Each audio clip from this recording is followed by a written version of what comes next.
असं तुम्हाला पुरुष मंडळींना तसं मान सन्मानाने जगण्याचा अधिकार आहे, तसं प्रत्येक मुलीला, प्रत्येक महिलेला, प्रत्येक माय भाऊला देखील तोच अधिकार आहे.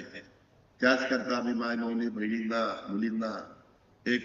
सन्मान, सबल, सक्षम करण्याचा प्रयत्न करतोय. आणि त्यावेळेस अशा प्रकारच्या घटना घडतात आणि तशा घटना कानावर आल्यानंतर आम्हालाही वाटतं की ते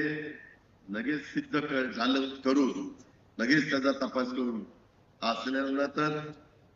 अशीची शिक्षा दिली पाहिजे, असा दरारा निर्माण झाला पाहिजे